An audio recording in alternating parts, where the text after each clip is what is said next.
नमस्कार दोस्तों। आज हम चर्चा करेंगे एक नए जीवन परिचय अयोध्या सिंह उपाध्याय हरिऔध के बारे में। और ये कक्षा 12 उत्तर प्रदेश में एक कवि के रूप में प्रस्तुत किए गए हैं। 5 नंबर का ये भी क्वेश्चन होता है जीवन परिचय वाला, चाहे लेखक का हो चाहे कवि का हो, जिसको 2 भागों में बांटते हैं। एक 3+2, 3 नंबर में आपको मुख्य रूप से जीवन परिचय और उनकी कृतियां लिखना होता है, और 2 नंबर में उनका साहित्यिक परिचय, या कहने की कविता में अगर कवि का जीवन परिचय कह रहा है तो उसमें काव्यगत विशेषताएं।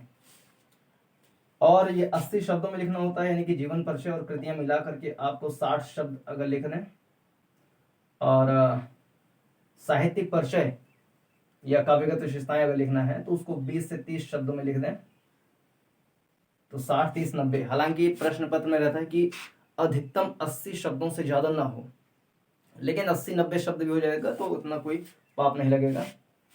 तो ये होता है उसका अंक विभाजन और शब्द सीमा।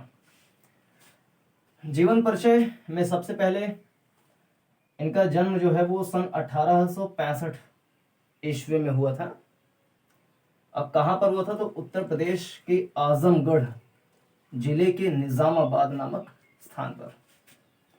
इसको मैप में भी देख लेते हैं कि ये कहां पर लोकेट करता है। निज़ामाबाद को मैप में अगर देखें तो उत्तर प्रदेश में जाएंगे, पूर्वी यूपी में तो आजमगढ़ मिलेगा जौनपुर के ऊपर, यानी उत्तर में। आजमगढ़ से काफ़ी दूर ये निज़ामाबाद है, एक टाउन जहाँ पर अयोध्या सिंह उपाध्याय हरिऔध का जन्म हुआ था।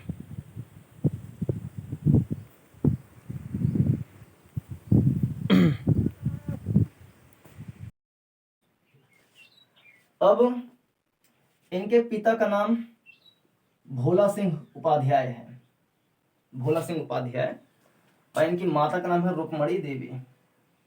तो पिता का नाम भोला सिंह उपाध्याय, माता का नाम रुक्मणी देवी, सिंपल सा। फिर अगला प्रारंभिक शिक्षा इनकी लिखेंगे, यानी कि शिक्षा के बारे में। तो वर्नाक्युलर मिडिल परीक्षा जब इन्होंने पास कर ली तो उसके बाद उच्च शिक्षा के लिए इन्होंने वाराणसी गए और क्वींस कॉलेज में इन्होंने अध्ययन किया, क्वींस कॉलेज। इसके बाद पढ़ाई करने के पश्चात ये कुछ समय तक अध्यापन कार्य भी किए, अवैतनिक रूप से काम किए, यानी वेतन पर नहीं, अवैतनिक रूप से काम किया। और 1941 तक, 1941 तक किए काशी हिंदू विश्वविद्यालय में। एक चीज और इनके बारे में लिख सकते हैं कि मैथिली शरण गुप्त को आधुनिक काल का तुलसीदास कहा जाता है। मैथिली शरण गुप्त का जीवन परिचय हमने देख लिया, आप उसको भी देख सकते हैं। हिंदी का एक प्लेलिस्ट बना हुआ है इसी चैनल पे, अखंड भारत के।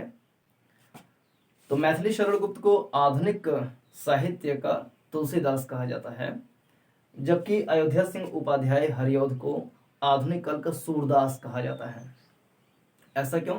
क्योंकि मैथिली शरण गुप्त ने राम से संबंधित रचनाएं बहुत सारी लिखी, साकेत, पंचवटी, यानी रामायण से संबंधित।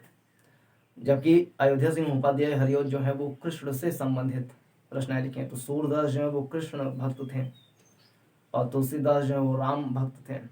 तो इस तरीके से मैथिली शरण गुप्त को राम भक्त के नजरिए से देखते हुए उनको तुलसीदास की संज्ञा दी जाती है, जबकि अयोध्या सिंह उपाध्याय हरिऔध को कृष्ण भक्त के नजरिए से देखते हुए सूरदास की संज्ञा दी जाती है।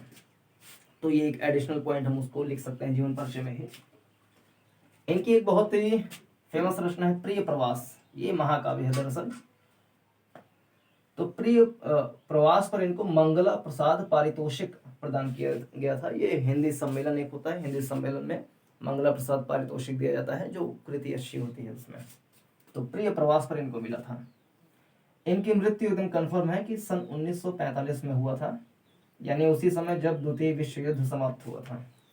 द्वितीय विश्व युद्ध 1939 से 1945 तक चला था। तो 1945 में इनकी मृत्यु हो गई थी। इनकी रचनाएं एक तो महाकाव्य, मुक्तक काव्य, उपन्यास और नाटक विधाओं में इन्होंने रचना की है। सारे के सारे एक बार रीड कर लें ताकि हिंदी गद्य और पद्य साहित्य के इतिहास में ये आसान पड़े। तो महाकाव्य में एक तो इन्होंने लिखा है प्रिय प्रवास और दूसरा वैदेही वनवास। प्रिय प्रवास, वैदेही वनवास। और मुक्तक काव्य में एक है, और इधर जो लिखा हुआ है इसको भी हम बताएंगे कि इसका मतलब क्या है जो साइड में लिखा हुआ है। लेकिन मुक्तक काव्य में एक है इनका चौखे चौपदे चुभते चौपदे, चौखे चौपदे चुभते चौपदे, और एक है रस कलश। उपन्यास में ठेठ हिंदी का ठाठ, दूसरा अधशिला फूल, तीसरा प्रेम कांता। नाटक में इनका एक बहुत प्रमुख है प्रद्युम्न विजय, और कुछ लोगों का नाम भी प्रद्युम्न होता है लेकिन वो गलत लिखते हैं, ऐसा लिखते हैं। देखिए आपने बताना है कि कौन सा सही है प्रद्युम्न, ये वाला प्रद्युम्न सही है या ये वाला प्रद्युम्न सही है।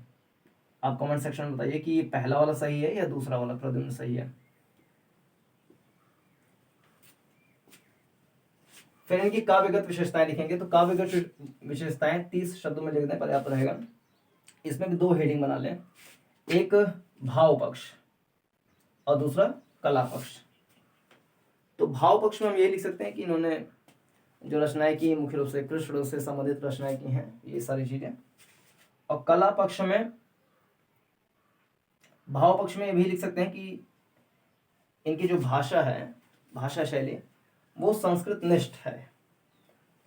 एग्जाम्पल के रूप में प्रिय प्रवास और वैदेही वनवास, ये 2 जो रचनाएं हैं ये संस्कृत निष्ठ शब्दावली से लिखी गई हैं।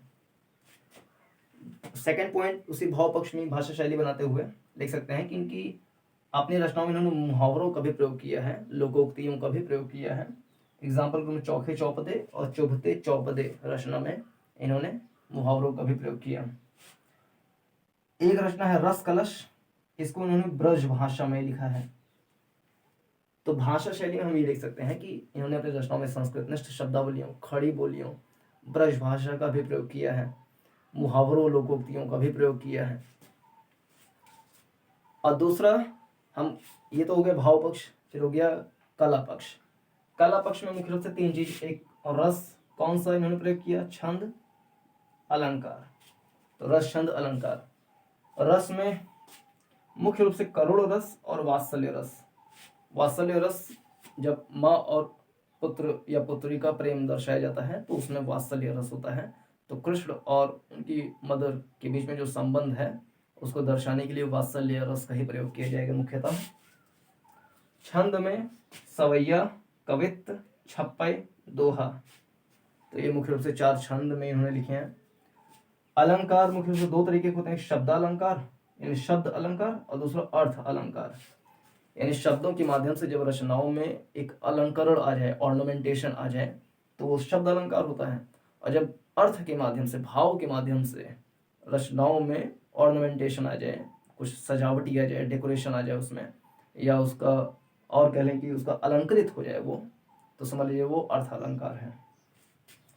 तो शब्द अलंकार, अर्थ अलंकार, दोनों अलंकारों का इन्होंने प्रयोग किया है। तो काव्यगत विशेषताओं में इसको हम लिख सकते हैं। तो अयोध्या सिंह उपाध्याय हरिओद के जीवन परिचय के बारे में इतना ही। एक बार फिर से चाहे रिकॉल कर लें कि जन्म 1865 में निजामाबाद आजमगढ़ यूपी में हुआ था। पिता का नाम भोला सिंह उपाध्याय, माता का नाम रुक्मणी देवी। वर्नाकुलर मिडिल परीक्षा उत्तीर्ण करने के पश्चात ये वाराणसी के क्वींस कॉलेज में अध्ययन किया। इसके बाद काशी हिंदू विश्वविद्यालय में 1941 तक अध्यापन किया अवैतनिक रूप से। मंगला प्रसाद पारितोषिक इनको प्रिय प्रवास पर प्रदान किया गया। इनकी मृत्यु 1945 में हो गई। मैथिली शरण गुप्त को आधुनिक कह लें रचनाकारों में इनको तुलसीदास की संज्ञा दी जाती है, जबकि अयोध्या सिंह उपाध्याय हरिओद को आधुनिक रचनाकारों में सूरदास की संज्ञा दी जाती है। इनकी रचनाओं में इन्होंने महाकाव्य, मुक्तक काव्य, उपन्यास और नाटक जो विधाएं हैं उसमें रचना की हैं।